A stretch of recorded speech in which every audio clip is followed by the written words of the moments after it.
বাংলাদেশের অন্তর্বর্তীকালীন সরকারের প্রধান উপদেষ্টা অধ্যাপক ডক্টর মোহাম্মদ ইউনূসের সঙ্গে সাক্ষাৎ করেছেন দক্ষিণ এশিয়ার বিশ্বব্যাংকের নবনিযুক্ত ভাইস প্রেসিডেন্ট জোহানেস জুড। এ সময় তিনি বাংলাদেশে অন্তর্ভুক্তিমূলক প্রবৃদ্ধির প্রতি দৃঢ় সমর্থন প্রকাশ করেন এবং সরকারের অর্থনৈতিক খাতে সংস্কার কর্মসূচির জন্য প্রধান উপদেষ্টার প্রশংসা করেছেন।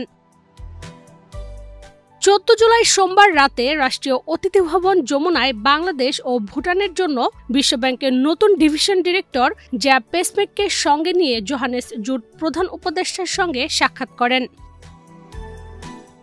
আলোচনায় জুড বাংলাদেশের প্রতি ভালোবাসা প্রকাশ করে সরকার প্রধানকে বলেন, আপনি এবং আপনার চমৎকার দল যে ভালো কাজ করছেন তার জন্য অভিনন্দন জানাই।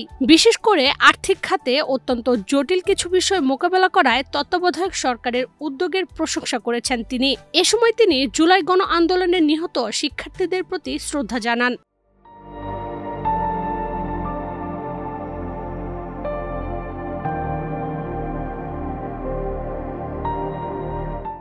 প্রধান উপদেষ্টা তার সমর্থন ও প্রশংসার জন্য জুটকে ধন্যবাদ জানিয়ে বলেন, আমরা যখন দায়িত্ব নিই তখন অবস্থা ছিল একেবারে ধ্বংসস্তূপের মতো, যেন এটি ভূমিকম্প পরবর্তী এলাকা।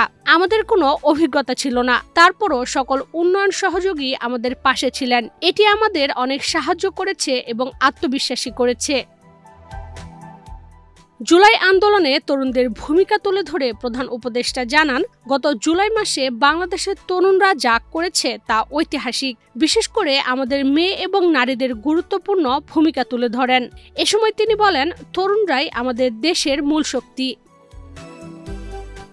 অধ্যাপক ইউনূস বিশ্বব্যাংককে আহ্বান জানান যেন তারা বাংলাদেশকে শুধুমাত্র একটি ভৌগোলিক সীমানা হিসেবে না দেখে, কারণ বাংলাদেশের অর্থনীতি তার চেয়েও অনেক বড়। তিনি বলেন, বাংলাদেশ উন্নতি করলে পুরো দক্ষিণ এশিয়া উন্নতি করবে। আলাদা হয়ে আমরা এগোতে পারি না। আমাদের আন্তর্জাতিক বাণিজ্য ও পরিবহন ব্যবস্থাকে আরো উন্নত করতে হবে। আমাদের একটি সমুদ্র আছে, এটি আমাদের অর্থনীতির একটি গুরুত্বপূর্ণ অংশ। নারী ক্ষমতায়নে অধ্যাপক ইউনূসের ভূমিকার প্রশংসা করে বিশ্বব্যাংকের ভাইস প্রেসিডেন্ট বলেন, আমরা আপনাদের পাশে থাকব। বিশ্বব্যাংকের সহায়তায় বাংলাদেশের মেয়েদের জন্য যে শিক্ষাবৃত্তি কর্মসূচি চালু হয়েছিল তা পরবর্তীতে অন্যান্য দেশেও অনুসরণ করা হয়েছে। বাংলাদেশের তরুণদের জন্য নতুন সুযোগ তৈরি করতে সহায়তার আশ্বাস দিয়ে তিনি জানান, গত অর্থবছরে বিশ্বব্যাংক বাংলাদেশে $3 বিলিয়ন বেশি অর্থায়ন করেছে এবং আগামী 3 বছরেও এমন সহায়তা অব্যাহত থাকবে। ইশরাত চৈতি, বাংলাদেশ প্রতিদিন।